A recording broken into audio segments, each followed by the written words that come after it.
അത്രയ്ക്കും അമൂല്യമായൊരു വസ്തു നിന്നെ ഏൽപ്പിച്ചിട്ട് അതിപ്പോ കാണുന്നില്ലെന്ന് പറയുന്നോ? എത്ര നിസ്സാരമായിട്ട് കണ്ടിട്ട് അങ്ങനെ ഒരു അനാസ്ഥ കാണിച്ചത്? ഞാനിതിന്റെ ബാഗിൽ തന്നെ വെച്ചിരുന്നത് അമ്മേ.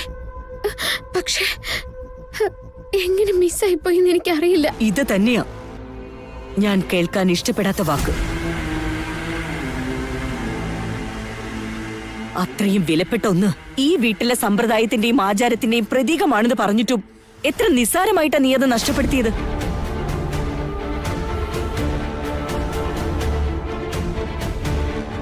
ആ, ഞാൻ അവളോട് പലവട്ടം പറഞ്ഞതായിരുന്നു, സൂക്ഷിക്കണേ മോളെ, വലിയ ആൾക്കാരുടേതാ, പിന്നെ അവരുടെ വായിലിരിക്കുന്നൊക്കെ കേൾക്കേണ്ടി വരും, എല്ലാം കണ്ടു അറിഞ്ഞും ബുദ്ധിയോടെ നിക്കണേന്ന്. മനസ്സിലായില്ലെങ്കിൽ എന്ത് ചെയ്യും? ഇപ്പൊ തന്നെ ഇങ്ങനെയാണെങ്കിൽ നാളെ ഇവിടുത്തെ മരുമകളായി കയറി വന്ന ശേഷം നീ എന്തൊക്കെ ചെയ്യും മേഘനെ?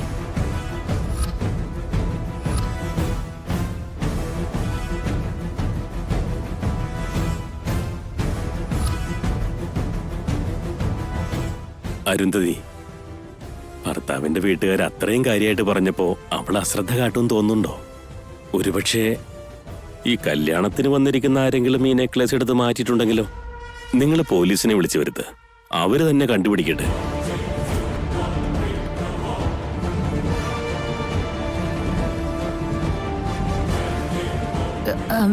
അതെന്ത് വർത്താനാ ശേഖരമാവൻ പറഞ്ഞ?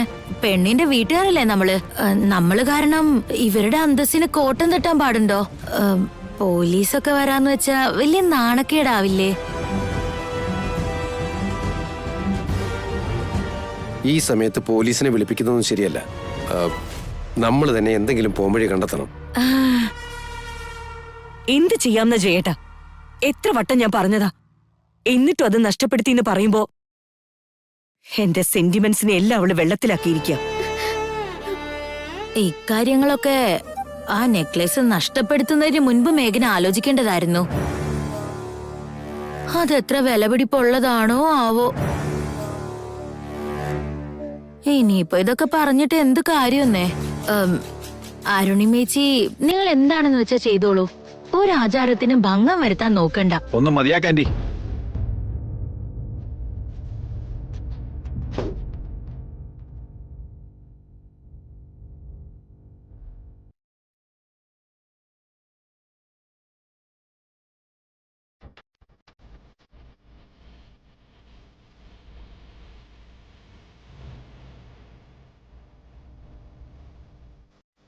മോം,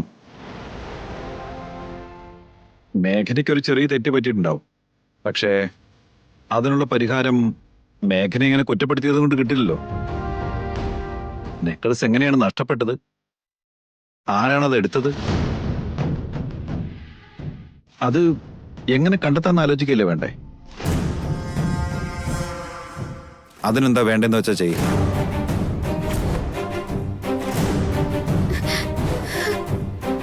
എന്ത് ചെയ്യണോന്നാ മിഥുൻ പറയുന്നത്? ഇവിടെ വന്നിരിക്കുന്ന ഗസ്റ്റുകളെ പരിശോധിക്കുന്ന മോശമല്ലേ? ആരും അത് മോഷ്ടിച്ചു എന്നൊന്നും ഞാൻ പറഞ്ഞില്ല. പക്ഷേ ആ നെക്ലസ് കണ്ടുപിടിക്കേണ്ടത് അത്യാവശ്യം.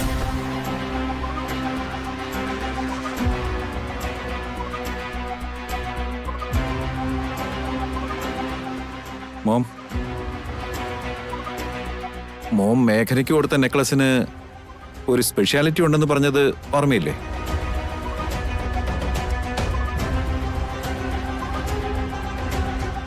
അച്ചാച്ചൻ ആ നെക്ലസ് ഉണ്ടാക്കിയ സമയത്ത് അതിനകത്തൊരു സ്പെഷ്യൽ ഡയമണ്ട് വെച്ചിട്ടുണ്ടെന്ന് പറഞ്ഞില്ലേ? ആ ഡയമണ്ട് ചുറ്റും ഇരുട്ടുള്ള സമയത്ത് ഒരു പ്രത്യേക പ്രകാശം പുറപ്പെടുവിക്കുമെന്നും പറഞ്ഞിട്ടുണ്ട്. ശരിയല്ലേ? അത് ശരിയാണല്ലോ മിഥുനെ. ആ നെക്ലസ് എവിടെയുണ്ടെങ്കിലും അതിനു ചുറ്റും ഒരു പ്രത്യേക പ്രകാശം ഉണ്ടാവും. അത് മതി അച്ഛമ്മേ. ഇവിടുത്തെ ലൈറ്റ്സ് എല്ലാം ഓഫ് ചെയ്ത് എല്ലാ മുറിയും ഒന്ന് പരിശോധിച്ചാൽ മതി. അപ്പൊ നെക്ലസ് എവിടെയുള്ളതെന്ന് കണ്ടുപിടിക്കാൻ പറ്റും.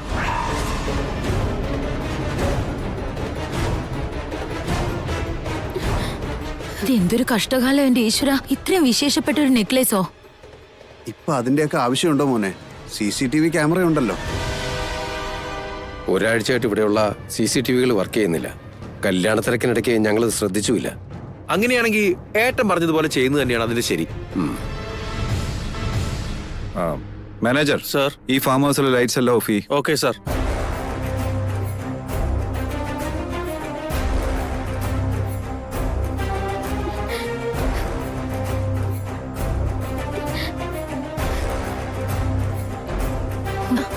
മമ്മി ഇനിയിപ്പോ എന്താ ചെയ്യാ? ഒന്ന് നിക്കടി, എന്റെ കൈയും കാലും ഒക്കെ തളരുന്നു. നമ്മളെ ഇവര് പിടികൂടൂലോ. എന്തെങ്കിലും ഒന്ന് ചെയ്യ് മമ്മി.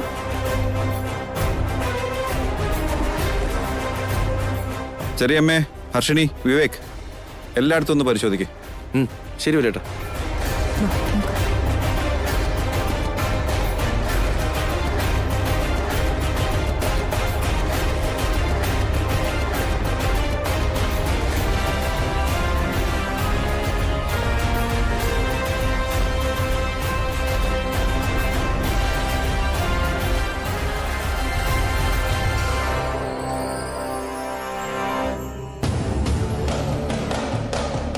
മമ്മി പെട്ടെന്ന് അത് പുറത്തെടുക്ക. പെട്ടെന്നാവട്ടെ. നിക്കടി.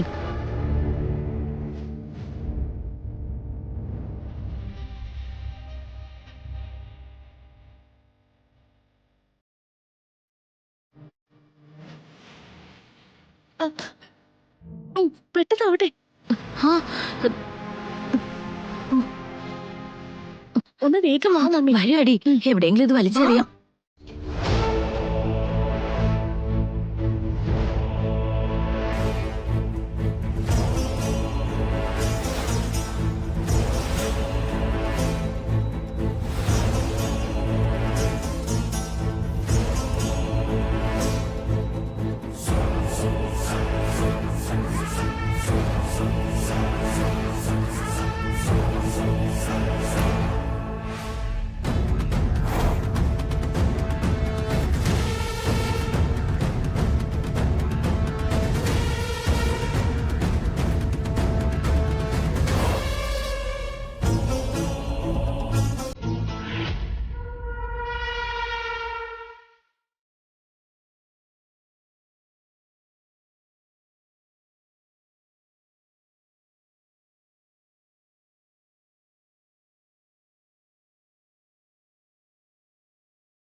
മാനേജർ, ലൈറ്റ്സ് ഓൺ ചെയ്യ്.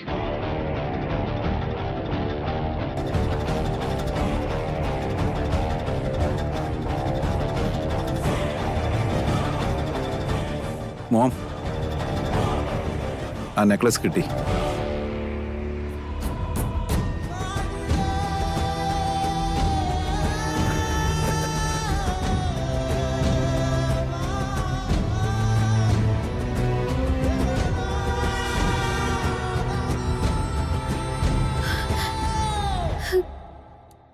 എവിടെ നിന്ന് നിനക്കത് കിട്ടിയത്? എവിടുന്നെങ്കിലും ആവട്ടെ മോം, നമ്മുടെ ഈ വീട്ടിൽ തന്നെ ഉണ്ടായിരുന്നു. കുറച്ചുകൂടെ കഴിഞ്ഞിരുന്നെങ്കിൽ നമ്മളെ പിടിച്ചേനെ. എന്തായാലും സാധനം കിട്ടിയല്ലോ, അത് തന്നെ വലിയ കാര്യം. മോളെ മേഘനെ, നീ ചെന്ന് മുഖവും കഴുകി ആ നെക്ലസ് വിട്ടോണ്ട് വാ. എന്നോട് ക്ഷമിക്കണം അമ്മേ. എനിക്ക് ആരുടെയും ക്ഷമാപണമൊന്നും കേൾക്കണമെന്നില്ല. എന്റെ സെന്റിമെന്റ്സിനെ റെസ്പെക്ട് ചെയ്താൽ മതി. മേലിൽ ഇത് ആവർത്തിച്ചു പോരുത്. ഇനി സ്വപ്നത്തിൽ പോലും ഇങ്ങനെയുള്ള തെറ്റുകൾ ആവർത്തിക്കില്ല അമ്മേ.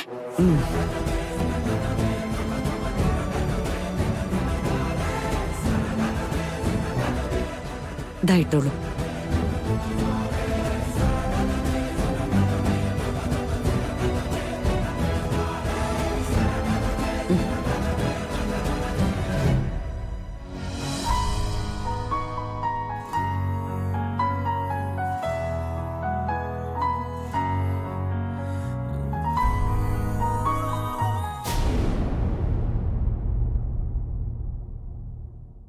മോളെ മേഘനെ, കണ്ടോ എന്റെ പൊന്നുമോളെ, എത്ര വലിയ ആപത്തിനാ രക്ഷപ്പെട്ടെ. നല്ല സമയത്ത് ആ മിഥുൻ അങ്ങനെ ഒരു ബുദ്ധി തോന്നിയത്. അല്ലെങ്കിൽ ഇപ്പൊ എന്തായേനെ. ആ അരുണിമ, എന്റെ അമ്മോ, എനിക്ക് ആലോചിക്കാനേ വയ്യ.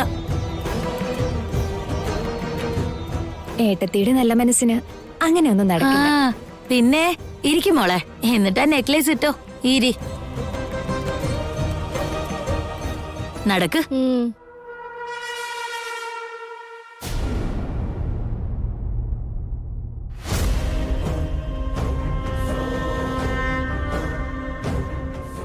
എന്തെന്നാടാ ഋഷി? എന്താ? മേഘന അവിടെ ഒരുങ്ങിക്കൊണ്ടിരിക്കുക, ഒന്ന് പരിചയപ്പെട്ടിട്ട് വരാം. ഞാൻ വരുന്നില്ല. അതെന്താടാ ഋഷി? എനിക്ക് താല്പര്യമില്ല, പോയിട്ട് വന്നു. മിഥുൻ നിന്റെ ഫ്രണ്ട് അല്ലേ ഋഷി? അവന്റെ കല്യാണമാണെന്ന് പറഞ്ഞ് നീയല്ലേ എന്നെ ഇങ്ങോട്ട് വിളിച്ചോണ്ട് വന്നെ? എന്ന് കരുതി? മിഥുൻ കല്യാണം കഴിക്കാൻ പോകുന്ന പെണ്ണിനെ കണ്ട് പരിചയപ്പെട്ടില്ലെങ്കിൽ അത് മോശമാണെന്ന് ഞാൻ പറഞ്ഞിട്ട് വേണോ അറിയാൻ? എനിക്കറിയാം, പക്ഷെ അവൻ കല്യാണം കഴിച്ച ആപത്താണെന്ന് അവന് പോലും അറിയില്ലല്ലോ. നീ ഒന്നും മിണ്ടായിരിക്കടാ മിഥുൻ.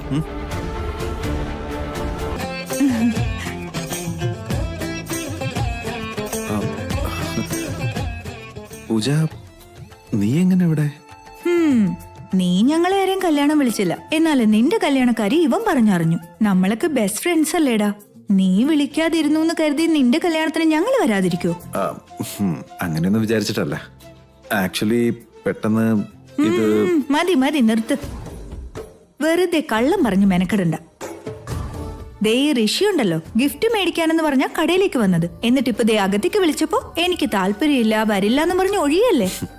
ഇവന്റെ സ്വഭാവം നിനക്ക് അറിയാഞ്ഞിട്ടാണോ? പിന്നെ നല്ലോണം അറിയാം.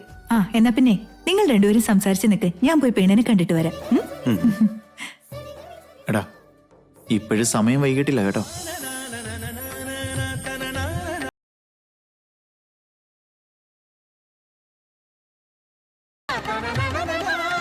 ഹായ് മേഘന. ഞാൻ ആരാന്നായിരിക്കും വിചാരിക്കുന്നത്? ഞാൻ പറയട്ടെ? സഞ്ജു, നീ ഒന്നും മിണ്ടാതിരി. മേഘനെ, ഞാൻ മിഥുന്റെ ഫ്രണ്ടാ. എന്റെ പേര് പൂജ. ഹലോ പൂജ. മിഥുന്റെ പെണ്ണ് സുന്ദരിയാണല്ലോ. മിഥുനും നീയും തമ്മിൽ നല്ല പൊരുത്തമുണ്ട് കേട്ടോ. ആഭരണങ്ങളൊക്കെ നന്നായിട്ടുണ്ട്. ഈ വളയെ അതിന്റെ കൂടെ ഇട്ടോ, സാരിക്ക് മാച്ച് ആയിരിക്കും. അയ്യോ എന്തിനാ ഇതൊക്കെ? എന്ന് ചോദിച്ചാ നിന്നെ കെട്ടാൻ പോകുന്ന ആള് എന്റെ ഫ്രണ്ട് ആയതുകൊണ്ട്.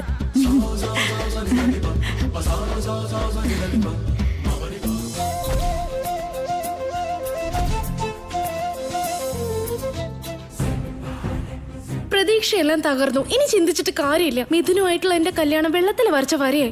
ഉണ്ടായിരുന്ന വഴികളെല്ലാം അടഞ്ഞില്ലേ? ബേബി, നിന്റെ വിഷമം എനിക്ക് മനസ്സിലാവുന്നുണ്ട്. ഏയ് മിണ്ടരുത് മമ്മി. എന്ത് മനസ്സിലായിന്നാ? എന്റെ എന്ത് വിഷമം മനസ്സിലായെന്ന്? മനസ്സിലായിരുന്നെങ്കിൽ ഇവിടെ വരത്തില്ലായിരുന്നല്ലോ. ഞാൻ ഉദ്ദേശിച്ചത് അതല്ല, നീ ഞാൻ പറയുന്ന കേക്ക്. ഇനി മമ്മി പറയണത് എന്ത് കേൾക്കണമെന്നാ? എന്റെ സ്വപ്ന പൊലിഞ്ഞു പോയത്, എന്റെ മോഹങ്ങളാ മാഞ്ഞു പോയത്. മേഘനതേ ചമഞ്ഞൊരുങ്ങി നിൽക്കുന്നു. കുറച്ചുകൂടെ കഴിഞ്ഞ അവള് മിഥുന്റെ ഭാര്യയോ? പിന്നെ ഞാൻ എന്തിനു ജീവിച്ചിരിക്കണം? അങ്ങനെയൊന്നും പറയല്ലേ ബേബി. അമ്മ ജീവിക്കുന്ന തന്നെ നിനക്ക് വേണ്ടിയാ. ഇനി പറഞ്ഞിട്ട് എന്ത് കാര്യം? എനിക്ക് വല്ല പ്രയോജനമുണ്ടോ? ഈ കല്യാണമെങ്കിലും മുടക്കിയായിരുന്നോ? ഇനി മുടക്കാൻ പറ്റുന്ന ഒരു വിശ്വാസമെങ്കിലും ഉണ്ടോ? എന്റെ ജീവിതം തീർന്നു മമ്മി. ഇല്ല ശാലിനി മോളെ, മിഥുനും മേഘനയുമായിട്ടുള്ള കല്യാണം നടക്കാൻ പോകുന്നില്ല. അതിൽ എനിക്ക് പൂർണ്ണ വിശ്വാസമുണ്ട്. ഇത്രയും നടന്നതിന് ശേഷം അത് തന്നെ എങ്ങനെ പറയാൻ പറ്റുന്നു മമ്മിക്ക്? ആ ജഗദീഷിനെ നീ അങ്ങ് അത്രയ്ക്ക് കുറച്ച് കാണണ്ട. അവൻ ഒരു കാര്യം പ്ലാൻ ചെയ്തിട്ടുണ്ടെങ്കിൽ അത് നടത്തിയിരിക്കും. അവനെ കൊണ്ട് ഒന്നിനും കൊള്ളില്ലാന്ന് ഇപ്പൊ എനിക്ക് മനസ്സിലായി. ആവും വിധത്തിലൊക്കെ അവന് ശ്രമിക്കുന്നില്ലേടി, ഇനിയും കഴിഞ്ഞിട്ടില്ല. അവന്റെ കാര്യം വിട്ടുകളാ. മമ്മി എന്തെങ്കിലും ചെയ്തായിരുന്നോ? മോളുടെ ആഗ്രഹം സാധിച്ചു തരാൻ മമ്മി എന്തെങ്കിലും ചെയ്തായിരുന്നോ? പറ. ഒരു പ്ലാനോട് കൂടി തന്നെ എത്രയും നേരം ഞാൻ കാത്തിരുന്നത്. ആ സമയം അടുത്ത് വന്നിരിക്കുന്നു. നീ ഒരു മിനിറ്റ് വെയിറ്റ് ചെയ്.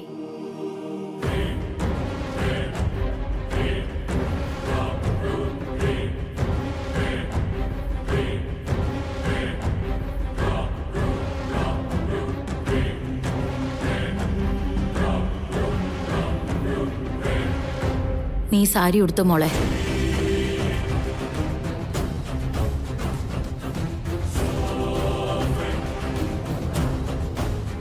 ഞാൻ എന്തിനാ ഈ സാരി ഉടുക്കണം? ഉടുത്തോണ്ട് എന്ത് ചെയ്യാനാ? ഇത് കല്യാണ സാരിയാ. അരുണിമ മാലിനി മേഘനയ്ക്ക് കൊടുത്ത അതേപോലത്തെ സാരി നിനക്ക് വേണ്ടി പറഞ്ഞു വാങ്ങിപ്പിച്ചതാ. ഇത് ഉടുത്തോണ്ട് എന്ത് ചെയ്യാനാ? അവൻ അവൾക്ക് താലി കെട്ടുമ്പോ അക്ഷതയിട്ട് അനുഗ്രഹിക്കാനാ? അതിനൊന്നും അല്ല ബേബി. ഈ സാരി ഉടുത്തോണ്ട് നീ കല്യാണ പന്തലിലിരിക്കുമ്പോ മിഥുൻ നിന്റെ കഴുത്തിലായിരിക്കും താലി കെട്ടുക.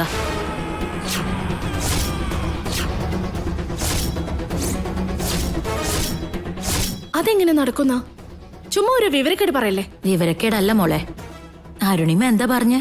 തല വഴി ഷോളിട്ട് മുഖം മറച്ചു വേണം കല്യാണ പെണ്ണ് പന്തലിലേക്ക് കയറാനെന്നല്ലേ? നമുക്ക് കിട്ടിയ സുവർണ അവസരം അത്. ഷോളിട്ട് മുഖം മറച്ച് പന്തലിരിക്കാൻ പോകുന്നത് മേഘനയല്ല, നീയാ മോളെ.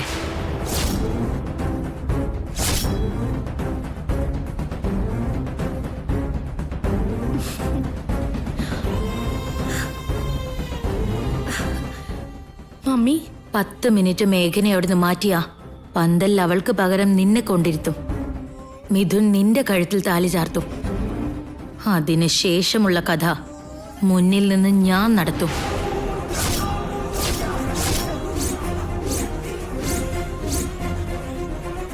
പെട്ടെന്ന് ഈ സാരി എടുത്തോണ്ട് വാ. ആയിക്കോട്ടെ മമ്മി. ഈ പ്ലാൻ സക്സസ് ആവും തോന്നുന്നു മമ്മി.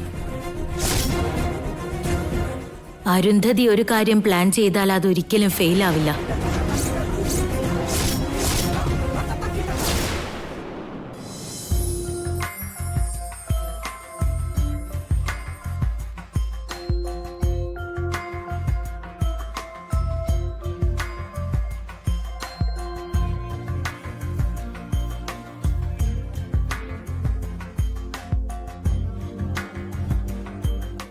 എടാ മിഥുനെ, കണ്ണേറ് കിട്ടാതിരിക്കാൻ ഒരു പൊട്ട് തൊടണ്ടേടാ.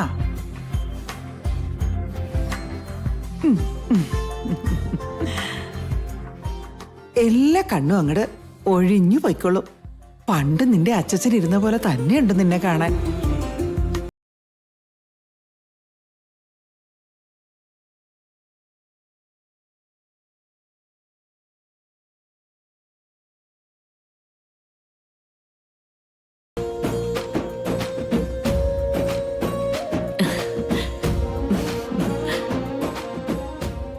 മോനെ മിഥുനെ, നിന്നെ ഈ വേഷത്തിൽ കാണുമ്പോ എത്രമാത്രം സന്തോഷായിന്നറിയോ?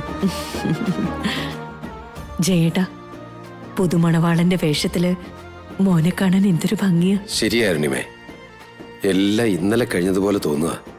7-ാം മാസത്തിൽ ജനിച്ച കുട്ടിയാണെന്ന് ഇന്ന് ഈ മണവാളനെ കണ്ട ആരെങ്കിലും പറയോ? രക്ഷപ്പെടുത്തിയെടുക്കാൻ എത്രമാത്രം പാടുപെട്ടതായിരുന്നു.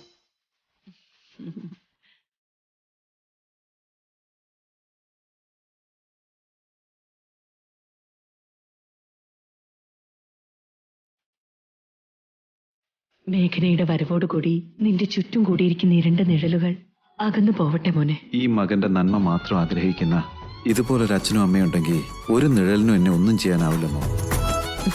ഈ കല്യാണം മോമിന്റെ സ്വപ്നമാണ്. ആ സ്വപ്നം നിറവേറ്റുന്നതാണ് എൻ്റെ കടമ. എന്നെ ഈ വേഷത്തിൽ കാണാൻ നിങ്ങൾ എത്ര കൊതിച്ചതാ. ഇത് നമുക്ക് മേഘനെ സമ്മാനിക്കുന്ന വലിയൊരു ഗിഫ്റ്റ്. ശരിയാ മോനെ, എല്ലാം നന്നായി വരും.